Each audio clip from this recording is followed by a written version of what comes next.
All right, Unit 1, Formative 1, Video 8, the last one for the unit. This is Better Buys and Scale Model. So we're going to be working with Better Buys. I know you've done it before, but we're going to work, when we do Better Buys, we always go into unit rate, which is what we just got through doing, okay? So we're always going to figure out what the price is per 1 unit, okay?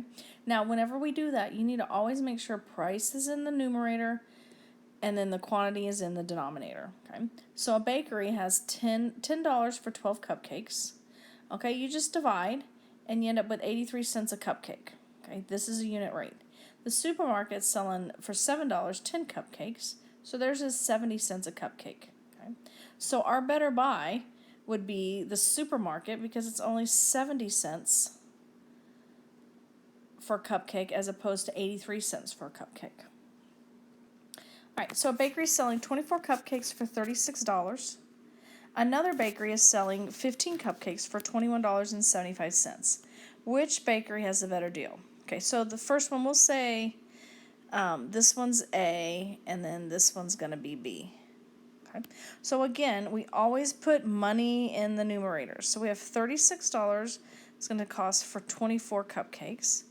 And then we have $21.75 for 15 cupcakes. We'll put C for cupcakes. Okay. So we're going to figure out what the unit rate is. And again, with the unit rate, you're just dividing.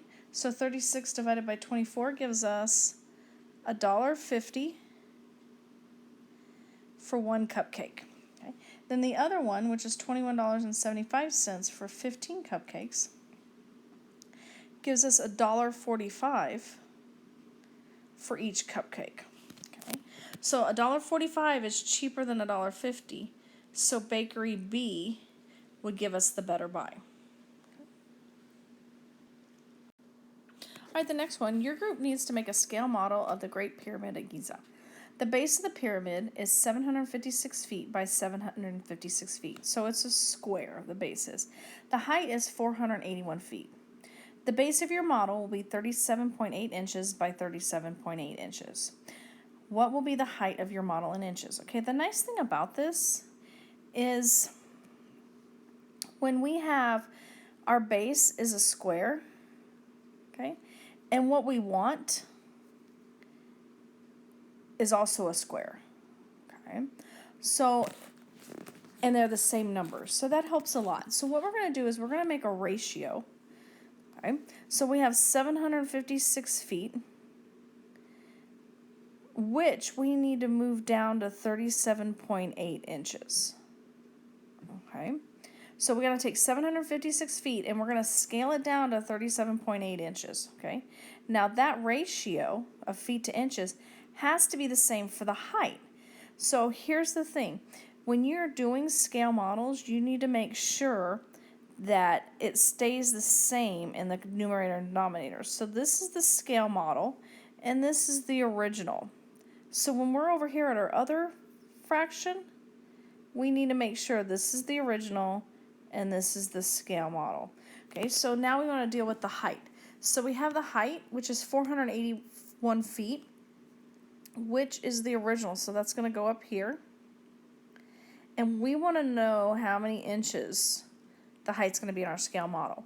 So if you also recognize, our units are the same. This is feet, this is feet, this is inches, this is inches. Okay.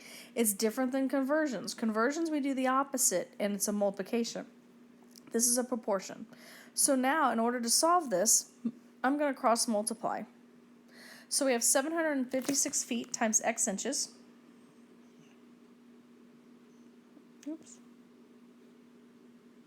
Make that a little better for you.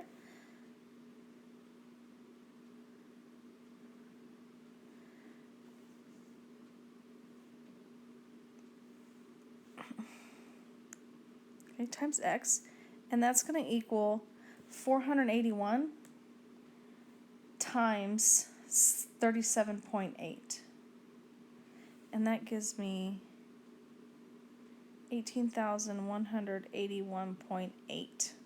Okay, now I'm just going to solve for x. It's a one-step equation, so I'm going to divide by 756. I'm going to do that same thing to the other side.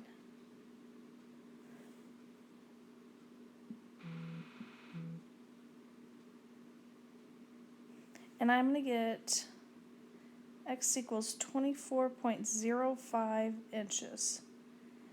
And that's going to be the height of our scale.